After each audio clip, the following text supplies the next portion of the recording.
Today on Artist Arms, I'm going to show you how you can get a quality combat shirt for less than $50 and customize it for your local environment. Roll that beautiful bean footage.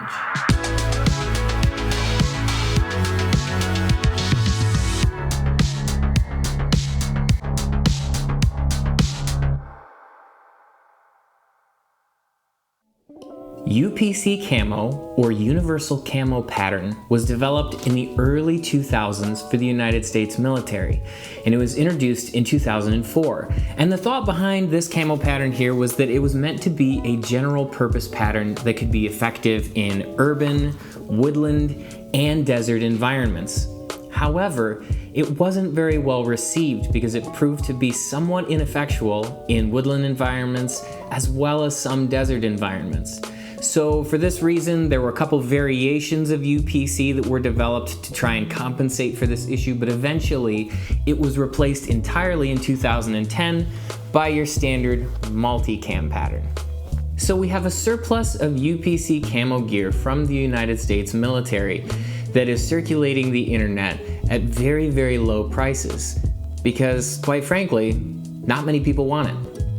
I checked eBay before starting filming today, and the price of a combat shirt in UPC camo ranges from $7 to $35. That's dirt cheap, guys. Most combat shirts are at least $80, but most of the good options out there are more than $100.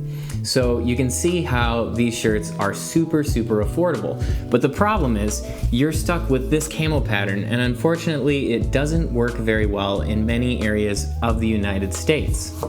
So today I'll be showing you how to use Rit Dye to dye UPC camo to make it work for your local environment. So let's jump into it.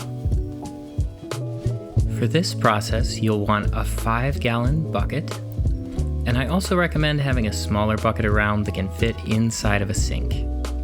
Measuring cups, salt for cotton fabrics, white vinegar for nylon and wool, color fixative from Rit, and all the colors from Rit that you're using for whatever color recipe you decide on, and a pair of gloves.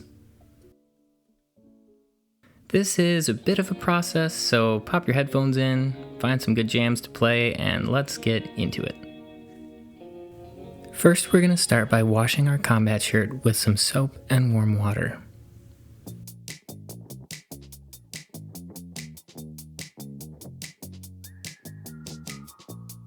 We're going to prepare hot water to pour into our 5-gallon bucket. You need it to be at least 140 degrees minimum for this process to work properly. First, we're going to add 1 cup of salt into our hot water mixture here that then we're going to add to our 5-gallon bucket.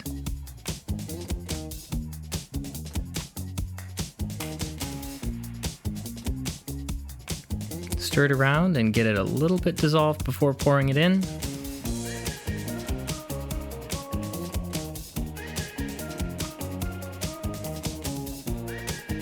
Next, I'm going to add 2 to 3 cups of white vinegar into our dye bath.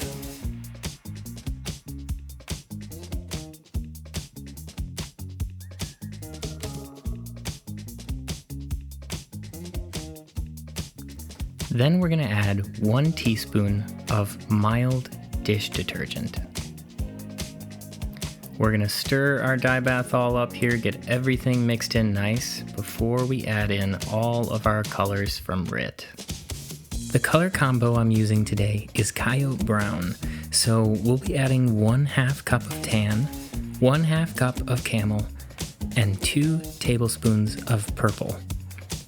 Make sure you shake these up well before pouring them into the dye bath to make sure that they're mixed together nicely.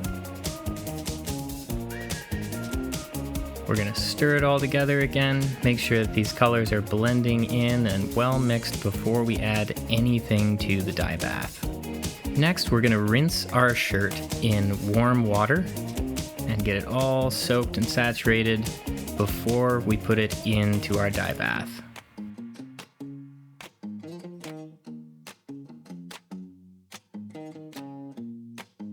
Now that our shirt is in the dye bath, it needs to be stirred around constantly for the first 10 minutes.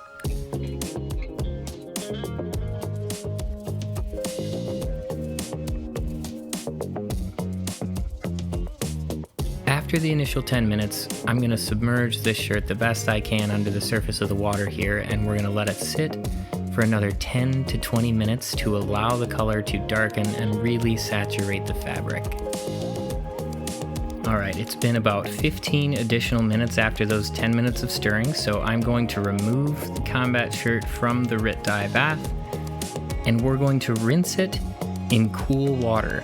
And this is going to take a little bit because you want to rinse it until the water running off from it is looking pretty clear.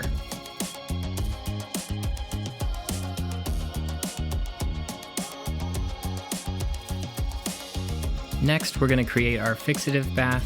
Again, we're going to be using hot water. You want enough to be able to submerge all the fabric, and I'm using about half of the bottle of fixative here. I'm going to stir it all together, and then I'm going to add the combat shirt to this mix to allow the color to set properly throughout all of the fabric. We're going to let the combat shirt sit in the fixative bath for about 10 to 20 minutes.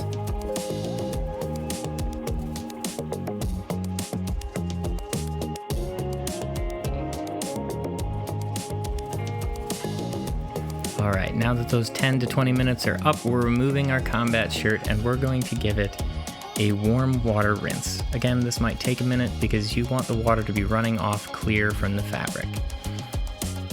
Once the water's running off clear, take it and grab an old towel or something you don't mind getting stained potentially, and throw it into the dryer, and we'll wait to see what happens. So here's the before of our UPC camo, and I have a pouch here from Ex Umbris in M81 so that you guys can see a good comparison to a woodland camo. And here's our after. As you can see, the browns on the combat shirt now really closely match those browns from the M81. It's looking really nice. The first time that I did this, the shirt actually turned out a little purple, so I ended up cutting back the recipe in the coyote brown and only doing 1 tablespoon of the purple and not 2. And that turned out much better.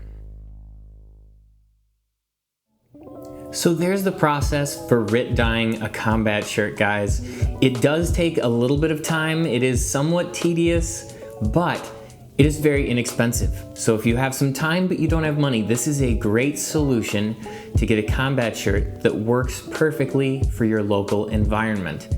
Now, your local environment might look different than mine, but the great thing is, on the Rit Dye website, they have tons of different color recipes that you can choose from.